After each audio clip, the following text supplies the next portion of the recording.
My freshman year of high school, a friend of mine had to write a report about World War II for world history class. We had a little bit of creative freedom, so she decided to write about the aftermath of Pearl Harbor and interviewed her grandparents who had all been alive that day. She and I wanted to learn what it was like for her Japanese American grandparents during that time.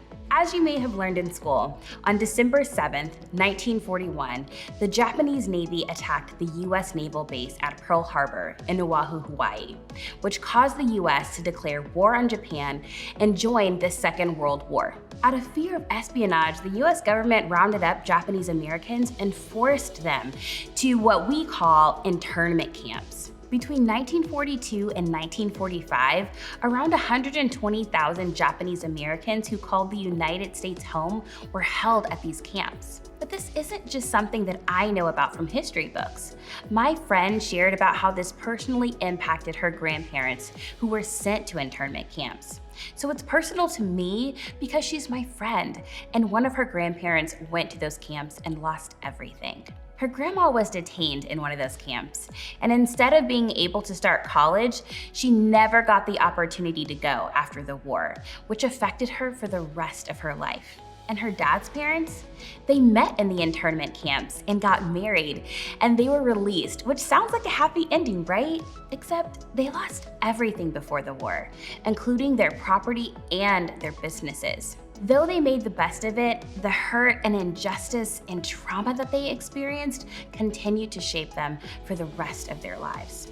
Oftentimes, people do not know that Japanese Americans were held in internment camps and experienced injustice. I can relate to my friend's story and her family history because injustice has been a part of my story and my family's story. So here's the thing. We've been talking about injustice the past couple of weeks, which we've defined as things in our world that are not right, they're unfair, or they're unequal. It's painful to experience injustice, and it makes us all ask the question, why doesn't somebody do something? It's even worse when injustice is ongoing, systemic, and constant. We started this series talking about how God sees and cares about what's happening. God is anti-injustice, and a part of following Jesus means that we care about the things that He cares about, and that is enough for us to do something. So maybe you hear that and you think, oh, that's great, but what about me? If you've been the victim of injustices like racism, oppression, discrimination, or prejudice, then you know what that feels like. And if you haven't, you may have heard stories about real people and their experiences. So if you felt that way, you may be showing up each day wondering, how do I handle injustice when it's happening to me and not just around me? Or maybe others of you are thinking, that's not me, that's not my story. I get that, but I want to challenge you to shift your perspective too. As a family, when one of us suffers, we all suffer. So this is a good opportunity for you to hear how your family has experienced what injustice feels like. And it's really important for you to lean in and practice what we talked about in our first week. Be curious. So if you are experiencing injustice right now, or you've experienced injustice, what do you do? What do you do when you feel like you're all alone in that? With that in mind, I want to tell you a true story about 3 guys and what happened to them.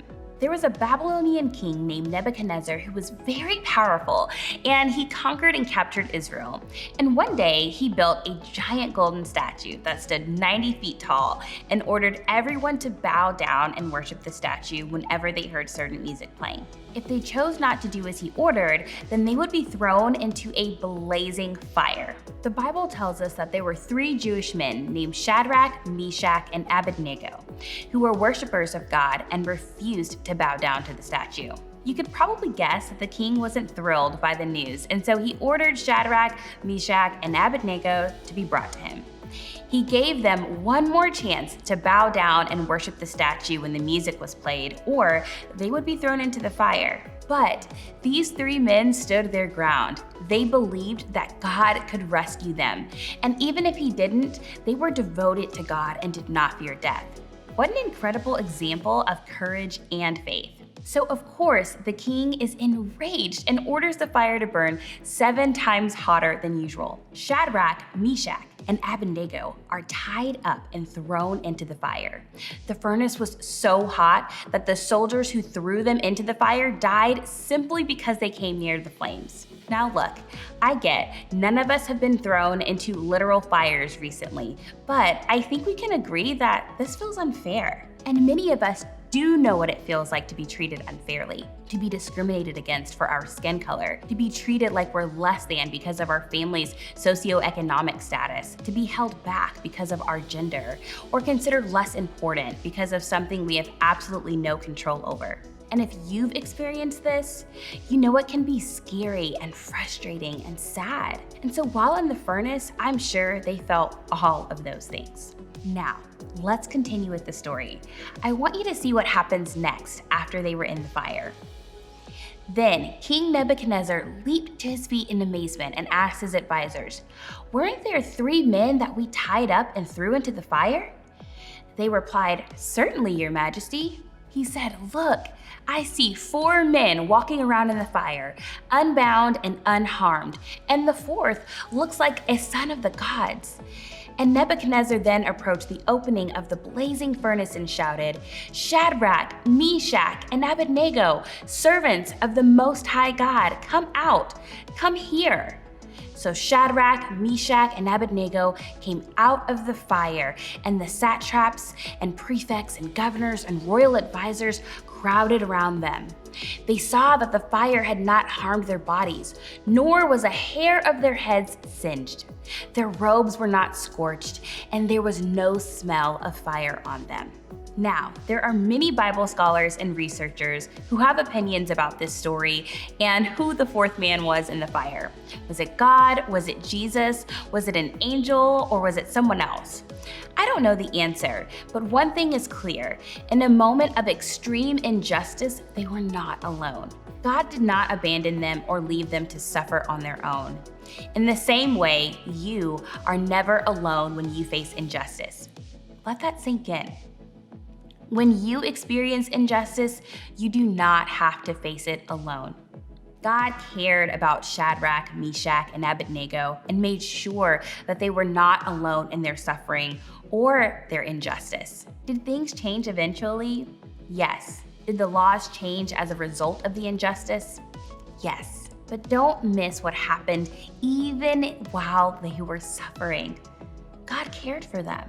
And in the same way, God cares about you and does not want you to be alone when you face injustice. Maybe you hear this story and you feel the injustice part. Maybe you are so tired, so hurt, so burned by things that you've experienced that you don't know where to turn. I want you to know that you don't have to be alone. God is with you. He hears you. And if you are processing that for the first time, or you just don't know what to do next, here are some steps for you to consider. Talk to Jesus. He cares, maybe even more than you realize. Share your feelings of frustration, confusion, or hurt.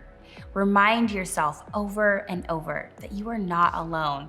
And remember, He will send others to be with you. Talk to your group leader, or talk to a trusted friend or adult. Even if you think they won't understand, keep talking until someone does.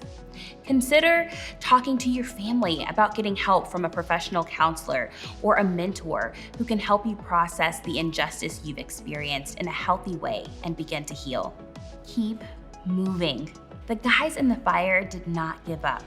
Let's be honest, you shouldn't have to do anything about the injustice that's affecting you. Others should step up. Generations older than you should have figured this out by now. It's unfair.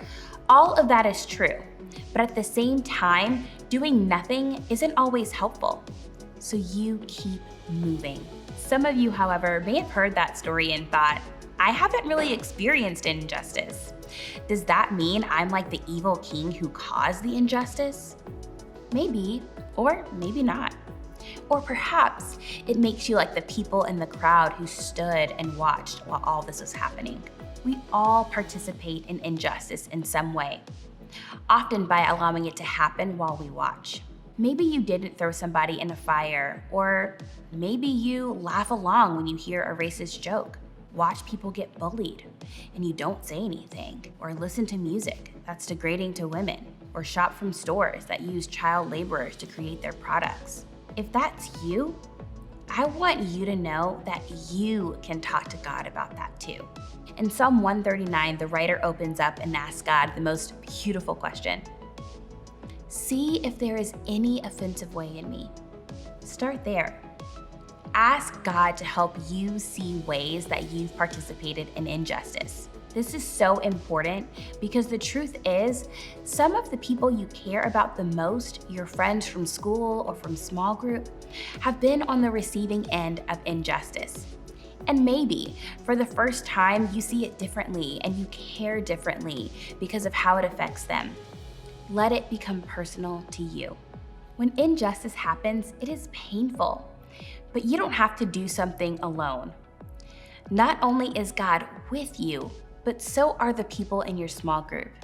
That's why we have small groups. We want you to have a group of people who are for you. We want you to have a group of people who are listening to you, praying with you, and learning from you, and cheering for you. In your small groups, the conversation you have today has the potential to be one of the most honest, personal, and important discussions you've ever had. If you've experienced injustice, think about how you can let the group know that you need support. If you haven't experienced injustice, think about how you can listen and genuinely care for someone in your group. This may sound like a lot right now. I get it. Even if you don't talk to your whole group tonight, I hope you'll talk to your leader. They signed up to do this because they want to be here for you. And maybe today they can be a real human reminder that when you experience injustice, you don't have to face it alone.